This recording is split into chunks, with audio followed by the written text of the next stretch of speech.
There we go. So, as I am describing the smell, this is where I want you to go. What do things smell like? It is not a conversation we normally have as people.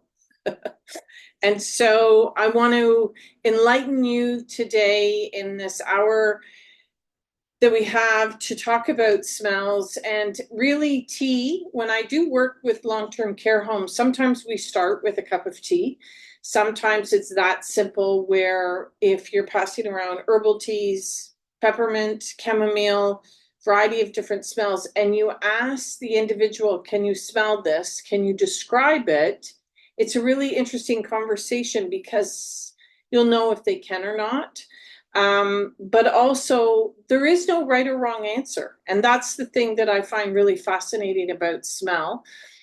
Yes, there is a technical answer that we know that this is herbaceous, and I can give you all that. But if the perception of the individual who's smelling has a memory connection, it is not right or wrong. Scent is a triggering component to the brain.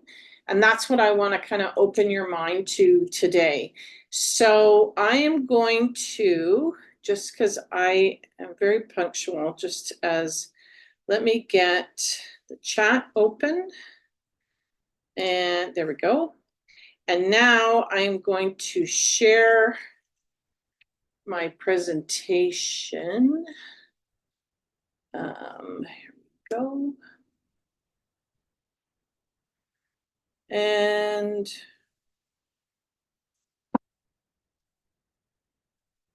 slideshow, play from start. Okay, so welcome everyone. People will be coming in. Forgive me if I get interrupted just because I'm watching the screen. But what if? So again, my name is Tracy Pepe. I run a company called Smelling Pink. For some of you, this is the very first time you've ever heard of smell therapy. This is not aromatherapy. There is a massive difference by the type of work that we do, and I hope to explain that to you in the process. What if scent could impact mental health? That is the driving question that I focus on every single day, that we work towards utilizing scent as a cognitive tool to impact brain activity, regulate emotions, and to really have an overall impact on wellness. One thing about our program is, on average, it costs approximately 6 cents a session, if that. So it's a very inexpensive cost to implement. And if you are utilizing it within current activities, it's actually cheaper. So we talked a little bit about smells, and teas are fantastic. Teas are a really good tool. One thing you'll learn is my goal is to utilize tools that you have. During COVID-19, I was doing Zoom calls once a month, teaching people how to go into the pantry and use smell as a form of wellness and communication. And they were lots of fun. I've kept some of them on the YouTube channel, but this was something that I developed starting at 3 years of age. My sister is schizophrenic bipolar. She is older than me.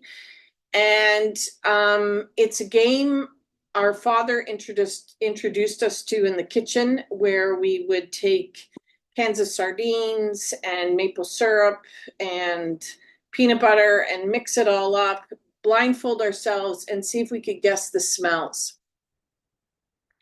And guessing scent was a huge connection, because it allowed my sister and I to find something in common, and her sensory perceptions were not identified because her condition was not identified until she was later in her 20s.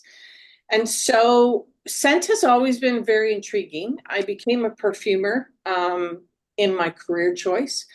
However, I have always found smell fascinating. And so during COVID, I resorted back to the pantry.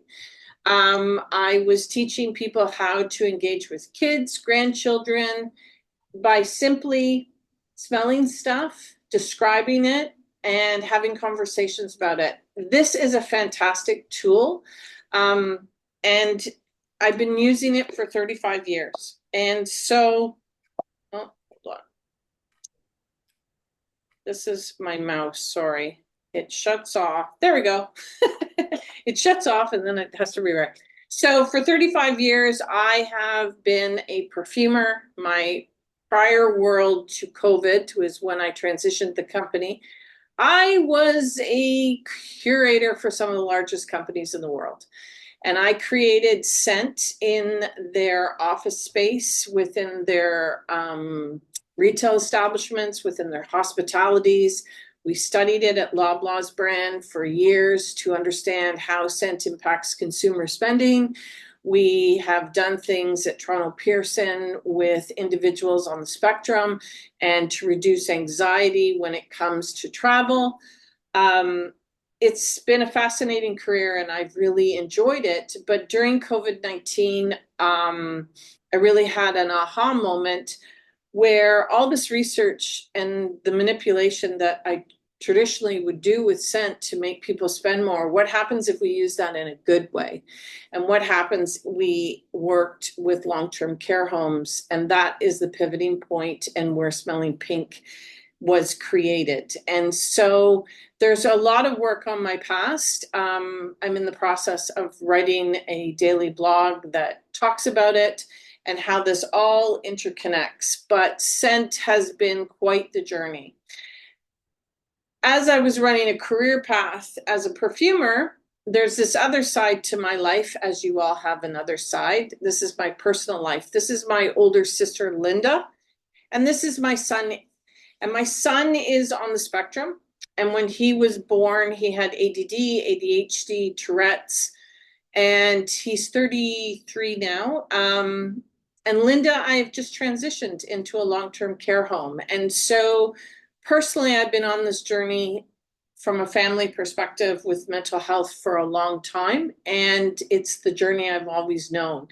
And one of the most amazing tools that has always worked time and time again is the use of scent.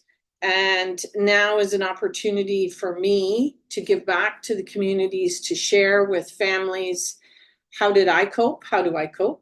How do I work with scent? And how does it impact your daily life easily within less than a second?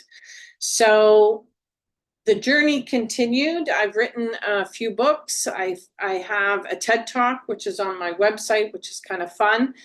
This was a transformational time for me because I was in front of the World Health Organization talking about scent and the impact it has on our brain and cognition. And my goal in the future is to really be the leader in the research category of not using other people's research, but actually changing who does research and for what, and to really integrate scent as part of this with Alzheimer's, dementia, Parkinson's, but cognition in general. So this is the story of olfaction. And olfaction is something that we often forget about. It's quite fascinating because when you smell something, it goes within the nasal area. It hits a section of the brain right here, which is cilia, which are these little tentacles, I like to say. They create a synapse, so they fire up and they hit the frontal cortex in a fantastic way. And they help to increase hormones, decrease hormones. But one of the fascinating things about olfaction is it's tied to the limbic system. And the limbic system is home to memory and emotion. And with Alzheimer's, Parkinson's, and dementia, the limbic system is not impacted. So the short-term memories that sometimes you see with individuals where, and this happens quite frequently with music therapy because it's a vibration, and that is the reason why the B is there. Dr. Luca Turin, who's one of our top researchers within our industry, discovered that smell, we don't actually smell through a molecular. So this drawing is somewhat inaccurate. It's a vibration. And like audio, where the sound comes in and hits the limbic system and pulls up an emotional connection, and that vibration, depending if it's high or depending if it's low, can change our mood. And this is the part that's really fascinating, because this is the work that I really am fascinated on, how it works and how quickly, and the results that we see. So there we go. One of the issues that I noticed with long-term care is the emotional communication. And this is a really interesting part, because every time I go to a trade show, I see more robots. I see more focus with industry trying to talk about AI. I see more and more tech. And yet none of that is addressing the emotional communication. And that is one thing that what we do at Smelling Pink is, that's the one thing we focus on, is a human response through emotional communication, mainly with nonverbal individuals. And how do we reach them in a way that is safe, gentle, and exciting in so many fascinating ways. So one of the oppositions that I often get is we have a scent-free policy. And that is true. Many of them came in years and years ago, and I highly recommend everybody, let's update it to a scent-friendly policy, because we work with hospitals, we work with Baycrest, we work with the region of Peel. You smell in approximately 10,000 different smells. And actually what's happening is the research is showing that when you try to restrict scent, you create odor within the home or odor within the rooms.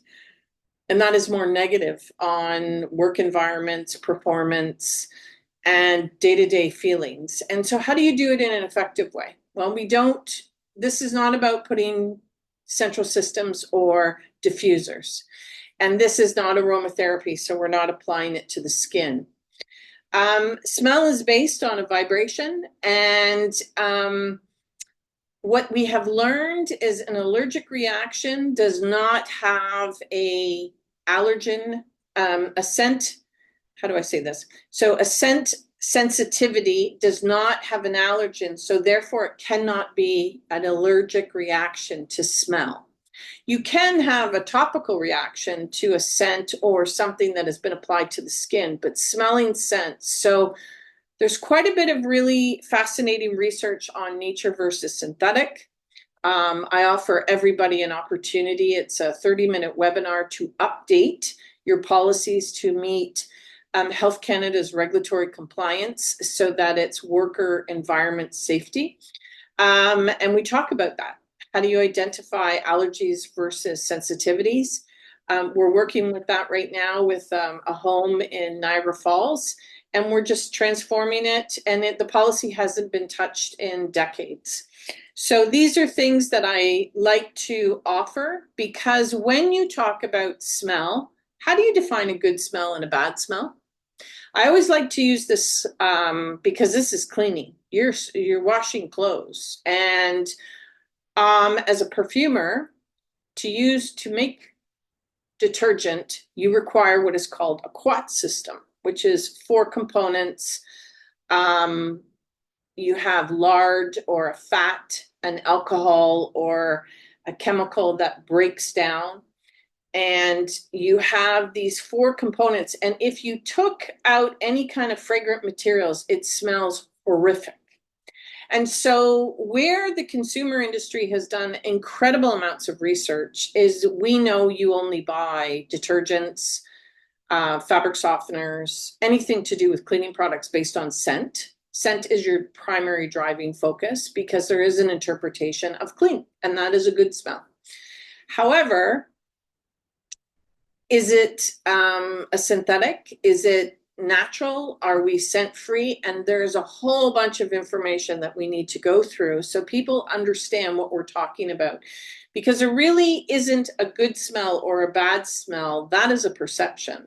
What we focus on and what we like to talk about are the research behind the smells and what certain scents do to the brain, and what we have seen through studies on how they can either help with sleep, help with overall wellness, memory retention, um, eating, how to increase appetite, all of these simple things that we take for granted as we get older. And so, what is the problem that we're seeing in long-term care homes, specifically retirement homes, seniors? 78.4% of the individuals, and this is the data that I have been collecting for the last 3 years, it's very current, have poor to no sense of smell. And the reason for that is it's not used. And when you don't use your sense of smell, when you're not smelling your coffee or smelling a glass of wine or engaged with food or gardening or having that sensory communication where you are utilizing your sense of smell and you are challenging it, it diminishes. And when it diminishes, it impacts your appetite. It can increase anxiety. It can increase issues with sleep patterns, and it definitely impacts your emotions. And so if this is the problem, we can work on this, because the good news is when you have lost your sense of smell or it is decreasing, even with Alzheimer's, Parkinson's, and dementia, you can increase your sense of smell.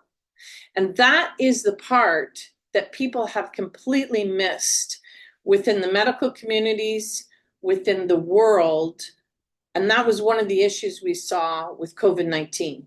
In the beginning of COVID, when that disease came in, the early signs were lack of taste and lack of smell, and many people didn't pay attention to that. In my TED Talk, I talk about multiple diseases that show up first with loss of smell and loss of taste. And so this is a really amazing tool, because if you have improved and you're an individual who has gone through an intake session and joined a home or a retirement center or is in a day program and can smell things, but over a period of time starts to see it start to be reduced, that is an opportunity for a doctor to get involved and to do some proper testing, but it could be an indication for something else that is happening. And this is overlooked on a regular basis. And one of the things I'm trying to do with the MPs, I'm working on an interprovincial trade. I'm trying to really tackle senior care in particular, is the intake process. The question that you ask individuals, can you smell? Yes, no. Well, a lot of that is based on memory, that they remember what coffee tastes like and they remember what it smells like, but can you actually smell it? And if you've had COVID in the last 3 to 4 years, it can dampen your sense of smell and taste, which then has a trigger effect. And all of this is usually missed in that intake process. They're focused on other issues, but these are the underlying currents that we can work on.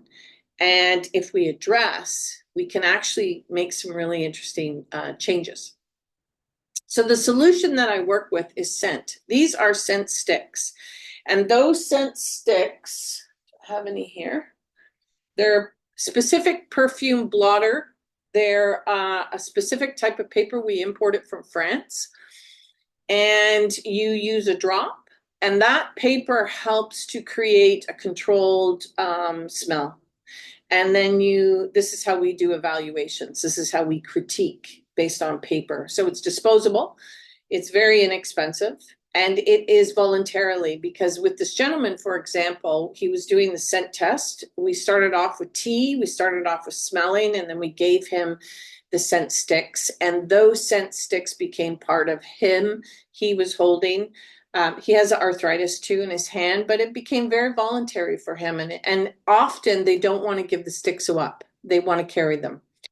Now, I've put a bottle of eucalyptus in this diagram for a reason. As a perfumer, I work with many raw materials, but the focus of our program is really about essential oils.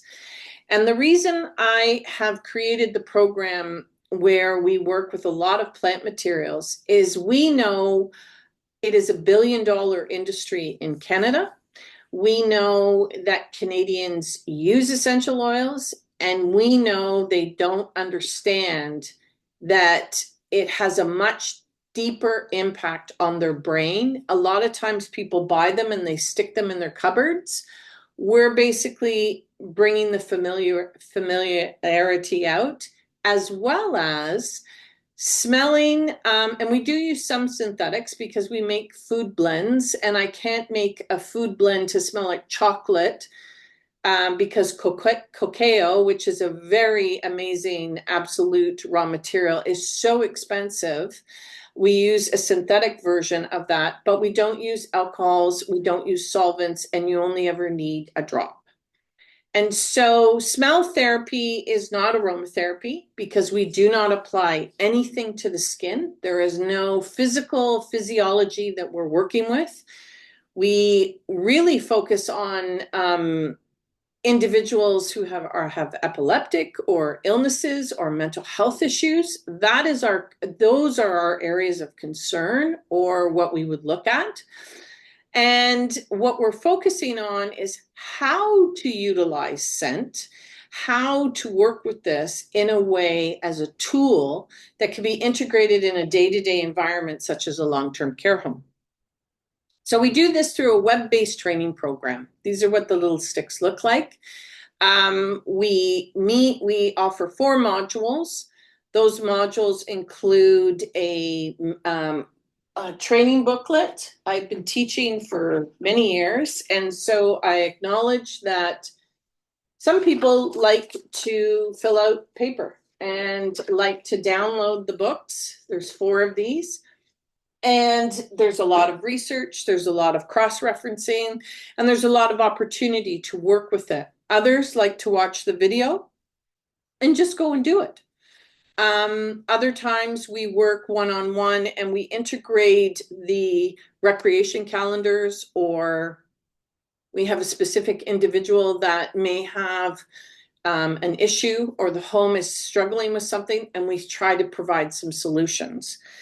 And so our kit is color-coded because our program is color-coded. We follow the butterfly components. I work with Region Appeal.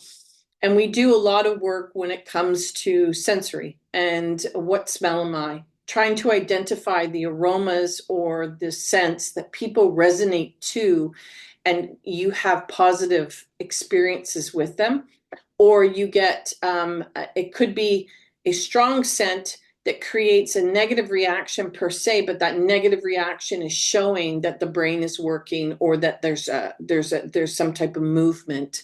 We've had, for example, individuals who have Parkinson's who haven't smelled anything in years.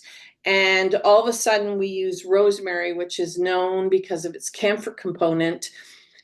And after a period of time, it is stimulating something in the brain, but they can smell. I don't know what they're smelling because they haven't been able to verbalize what that is.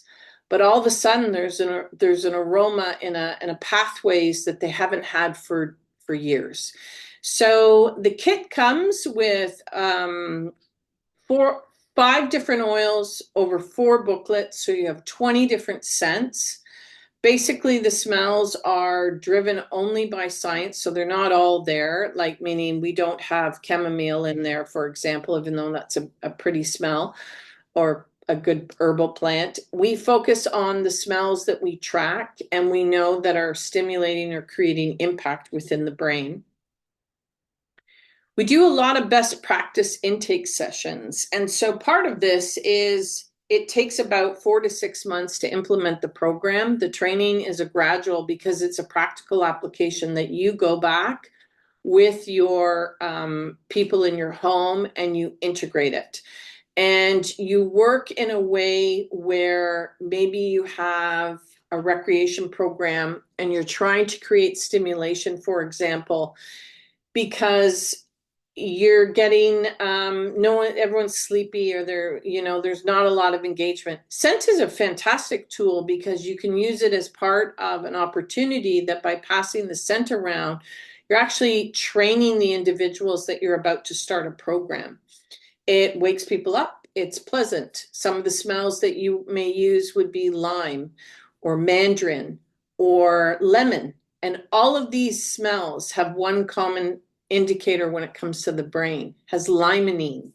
And what limonene does is it stimulates the hormone serotonin in the body, and it creates this euphoric feeling. It's actually quite fascinating. And so we just had recently, I had a home who had a really hard time getting anybody to participate with an exercise program. And they integrated scent by passing around the sticks prior to the activity. And then when they came into the room, the instructor used the scent, and that 5 to 10 minutes prior made everybody excited. And now they've had to incorporate 2 or 3 more exercise classes because this is now something that is quite enjoyable. And it's quite fascinating how limonene works. And the individuals are saying, I don't understand why I feel so good, but it just smells so fun. This is the type of instant work that we see. And it's quite gratifying, especially when you're struggling with an individual who just doesn't want to do anything. You try this and they're open to it.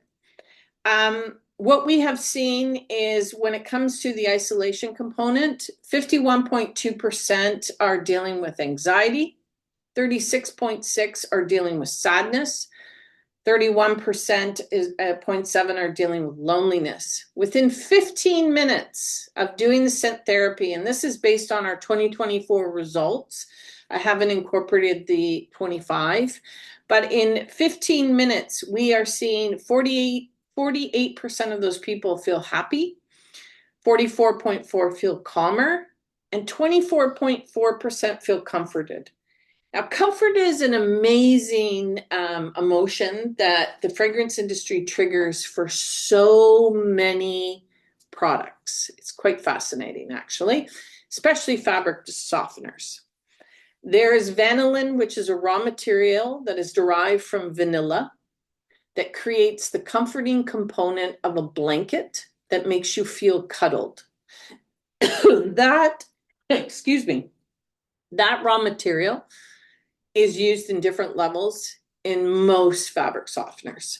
And so that cuddling feeling, and from my understanding, a lot of fabric softeners have been removed in long-term care homes because of these scent-free policies.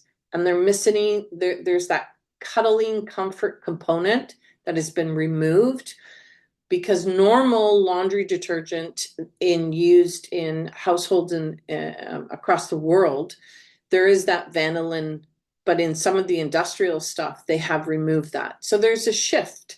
So when we start to bring out vanilla, people are their response to it is comfort, which is a word that we look for in the perfume industry.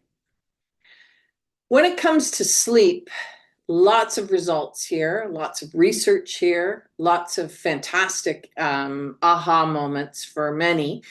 90.9% felt relaxed, 72.7% felt comforted. That's back to that vanilla. And 63.6% of individuals felt calm. Now, some of the homes did use a diffuser because they had private rooms and they had consent from the other individual. And as long as you're putting it in 15 minutes prior to the ritual process, but 30% of those homes did not use the diffuser. They actually used the smell therapy technique. And then 10% of the homes put a few drops on a tissue and stuck it inside the individual's pillow. Or their family members bought them a lavender scented pillow. But 36.4% of these end users slept longer and 18.2% woke up less. So these intake sessions we do on a regular basis. I'm in the process of working with responsive care management and 6 of their homes. And we are going to be doing one in particular because they have dietary issues. And there was a recent Canadian research report that was released where long-term care homes have been increasing their supplement intake by 30%.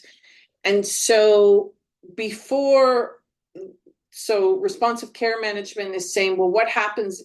We haven't really looked at scent. What happens if we look at it and see? So this is going to be a really great best case scenario. I'm hoping to have some solid results by the end of the year.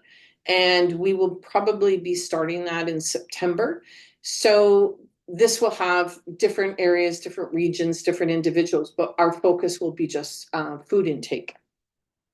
And this is one of the reasons Benwell Gardens is part of responsive care management. And they had an individual where she just was not eating. She had refusal on a regular basis, and she was in later stages of Alzheimer. And her husband would come in at lunch to help with the feeding, and it was becoming more and more difficult. And so they tried 15-minute sessions 30 minutes prior, which is really important because smells implemented prior turn on or help the digestive system to start working. Certain smells make you feel hungry. They start to cause the gastric juices to move. There's a palpitation. There's memory association. There's all kinds of really interesting things. So by using scent is a stimulant. And so the sessions were 15 minutes prior, and the husband would sit there and individually work through the scents. And she has had an increase of 76%, and she's only had one refusal, and she has had 100% engagement. And it was one of those aha moments where they started to see some really good results. And so that's where management said, let's look at this. And that was one of the problems their home was particularly facing.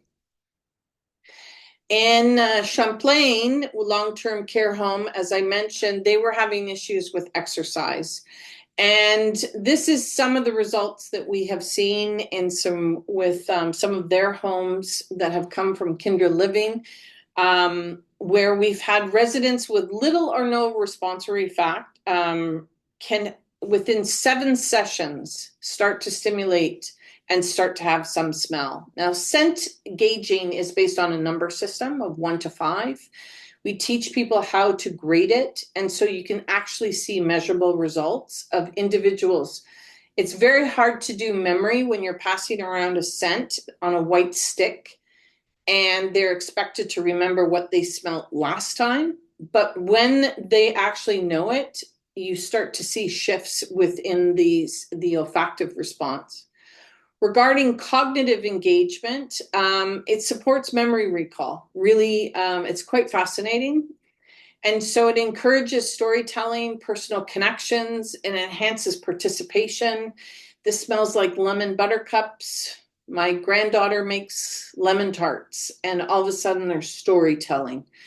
The emotional regulation has been really interesting because we've noted that up to 65% of reduction in anxiety and agitation, and calmer environments reduce need for interventions. And so there's been improved social connection with about 80% increase in engagement, which is fascinating because men and women, A, find smelling sticks an interesting activity. B, they find the smells fascinating. There's greater eye contact, lots of conversation, interaction. Staff enjoy it because it is something completely different, but we can change a bingo game by adding smell and doing scent therapy prior to the bingo game.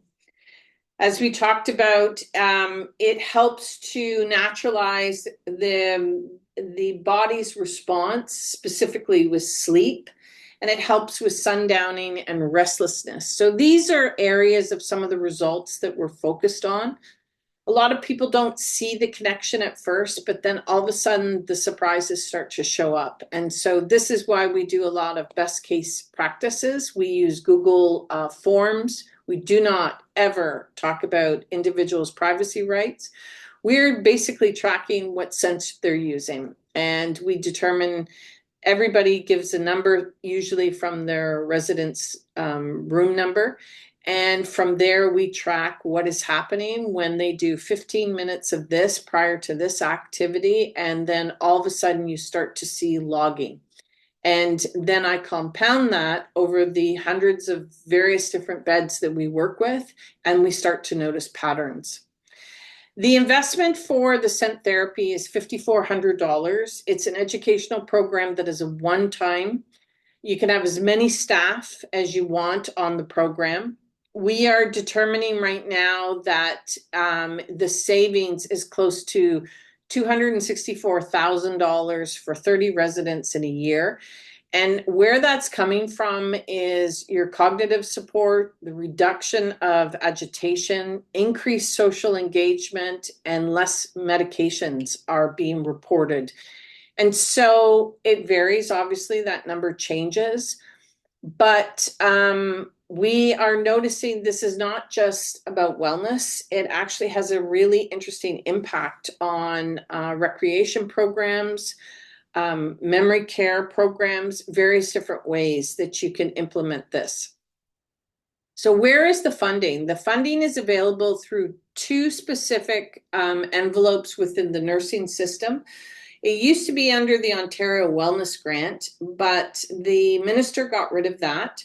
And right now, the residents with responsive behavior or behavioral supports in Ontario, as well as we are doing work in Alberta and British Columbia, because isolation, mental health, and Parkinson's, Alzheimer's, dementia is a focus for many provinces.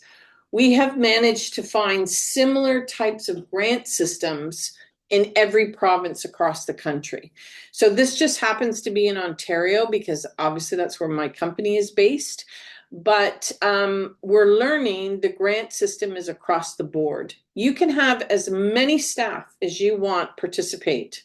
The kit that we provide gives you enough material for 20 people, excuse me. And from that 20 people, you can add more if you need more raw materials or need more stuff. But generally, that's the starting point where people start with. Now, we have a lot of research. And so what is the other part that we do is we support the families. We are on LinkedIn with Smelling Pink. We have a website, but we also have a group called the Olfactive Group. And as a perfumer for 35 years, I have an amazing repertoire of colleagues in the industry who, as soon as they do any kind of olfactive research, we are notified and we put copies of it. And I have been collecting research for about 15 years, and there's amazing case studies. So there's a lot of clinical from top-notch universities to Canadian research universities, as well as hospitals. We are on X as well as all social media platforms for families to follow. And at the beginning of the month, which will be tomorrow, we will be dropping our newsletter. It's a 4-page newsletter that was actually asked by one of the homes if we could summarize some success stories or things that they could photocopy and put on bulletin boards in families or share with family members. And this has actually been quite successful. So I feature a scent this month. July will be all about peppermint. Why do we use the smell of peppermint? And what is so magical about it? So we have an online store. I deal directly with raw material suppliers, and with the Trump administration, I have eliminated all US suppliers. So I'm very pleased to say there is never a disruption, never a tariff cost, never an increase in price. I deal direct. I import from Europe and Asia because some of the raw materials we deal with come in from Asia, India. There's a strong cultural connection to scent. Not all essential oils are grown in North America. The majority of them actually are not. And so we buy a lot of stuff from Europe. And so I used to have a repertoire of about 500 different essential oils. The inventory on that was a nightmare. My accountant hated me. So when I changed the business model, I really just started to focus on what we work with and getting the best quality and the best price for you. So we also deal with open invoices. So some of our homes use the platform Open Invoice. That is another thing we do. And we do various different ways to accommodate everybody, because some people, if they want to do the training, they do it in different ways based on budgets and so forth. So we're very much open to everybody to see how we can support them. We're offering a special, or I'm offering a special, that if anybody wants to participate in the program, these are the diffusers we work with. We do not work with water-based solutions. These are fantastic diffusers. They're called actual atomizers. You place the oil in this tube. This diffuser is silent, battery operated, an 8-hour charge. And you leave it in a room and it shuts off for 15 minutes. And that's exactly the amount of scent that you want to work with. A lot of people don't realize that people with neuro disorders, their perception of scent is much greater than ours and much different. And what we want more, or what we don't like, someone on the spectrum, for example, and I remember my son always explaining smell to me in a completely different way than my daughter. And his perception to scent was much more specific, much more connected to taste. His communication was much different as a child. And so scent was a big part of it. And a little bit went a long way with Adrian. And so I've learned over the years, same with my sister, and obviously working, it's different than if you go into a hotel where you're creating an atmosphere and it smells like that fabulous, green tea smell that makes you feel comfortable and you're traveling. And that's one level. But when you're working with memory care and cognitive, there's a different use. That is one of the reasons we don't recommend central systems. That is also the other reason why we don't recommend diffusers that are left on for periods of time. Now, we can talk about that because most of the homes I've come across, they have a few diffusers, but this is something that I work with, and this is one of the tools that we love. So that is our scent. I'm going to stop sharing. We are just about 15 minutes prior. Does anybody have any questions that I may be able to answer for them?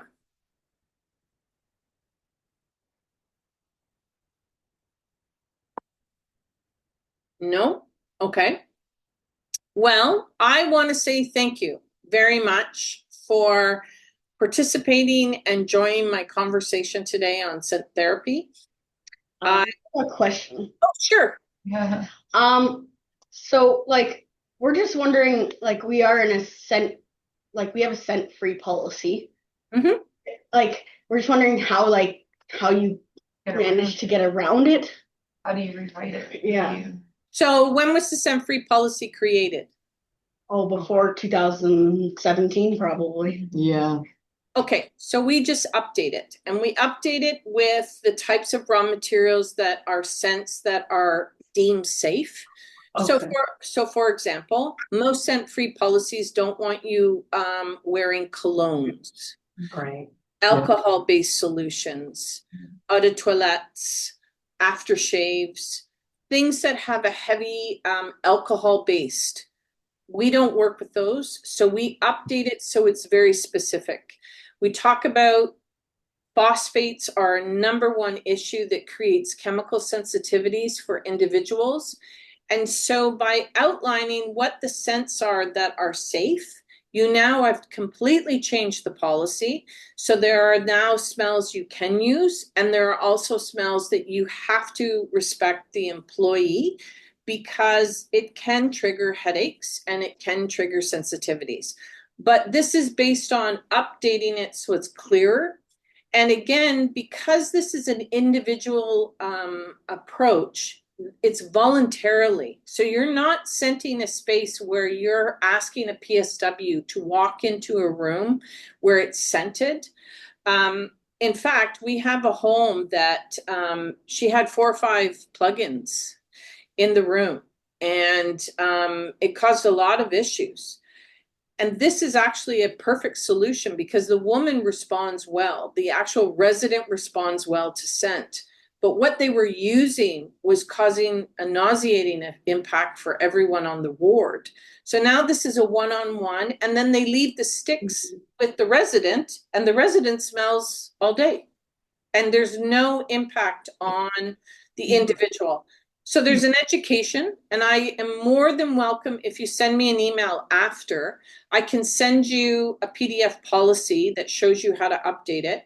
But we also have a webinar that we do if there's occupational therapists, occupational health and individuals that need to update it.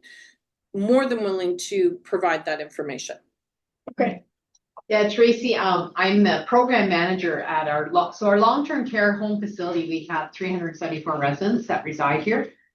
And our policy is so strict because we have quite a few staff that react violently actually to a lot of the smells.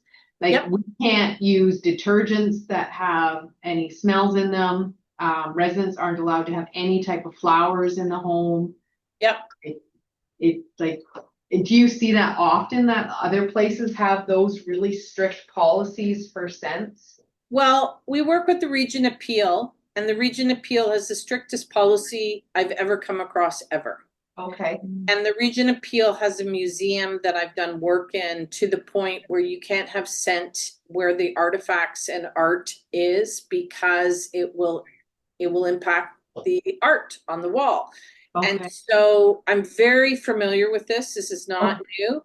We Right. work with the hospitals as well. And hospitals have much stronger scent-free policies than long-term care homes. Okay. And because they deal with cancer patients. And Right. cancer patients have a different trigger. So it is something that Baycrest is another one. Baycrest started out where they had absolutely no scent, and we started to work with specific smells, and they incorporated it, educated, and now it's a very effective tool. But it's in a case, right? So you're in control of which individuals you're going to work with this. Are you going to put this in a recreation? Sometimes you can put a drop of scent on a cotton ball and stick it in a cup and smell it that way. There's different approaches, but you're not scenting a room. And that's why in a place like yours, you would probably never use a diffuser. Right. Yeah. Because a diffuser would be counterproductive to your health and safety protocols. Right. Okay, that makes sense. So how would you, I guess my flip question would be, you would never have AC/DC screaming in the halls, True. but you wouldn't ban music. Right. You're right. That's exactly. Yeah, we have music here often, all the time.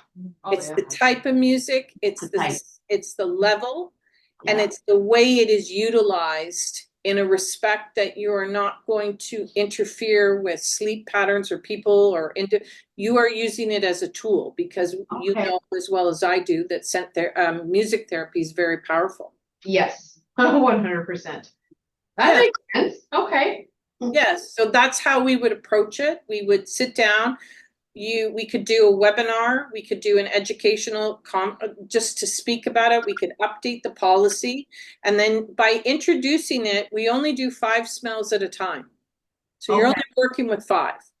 There are things like lemon, lime, and by the time we get to the end, which are food aromas. People already know how to work with the program and they don't have issues because the more complex smells like vanilla and chocolate and things that are a little more complex, that's usually in recreation. But you're 6 months into the program and now you start to see all the results. Because one of the negative aspects, and there's an article I just wrote on this, is when you remove scent or try to remove scent in an environment, even though there are a lot of smells and you have body odor smells, You have decaying smells from as you get older, the cellular tissue starts to change. Yeah. That is a negative impact in your environment. And Yeah. and they know by adding positive smells, your reaction will be far greater in a positive way, but it's using it strategically. I love smells. Mm. I love perfumes. I love Yeah, me too. lotions. I do too. Me too. I really do. And I miss doing that with the residents. Yeah, and I understand that how good a smell makes you feel. Right. And so you just have to implement it in a way Yeah. that respects the policies. And it's all about the materials you're using. And it's all about how much you use. And it's all about adding it as part of a treatment program. Right. You'll be amazed. The people that have sensitivities, they'll actually probably use lavender or want to use lime oil or, you know, want to work with the tangerine and the mandarin because it's a positive experience and it's very different. Okay. Thank you, Tracy. My pleasure.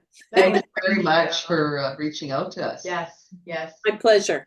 So what I will do is I'll send you an email with the link once I get it uploaded. Does Okay. anybody else have any questions while we're still on the call today? No? Okay.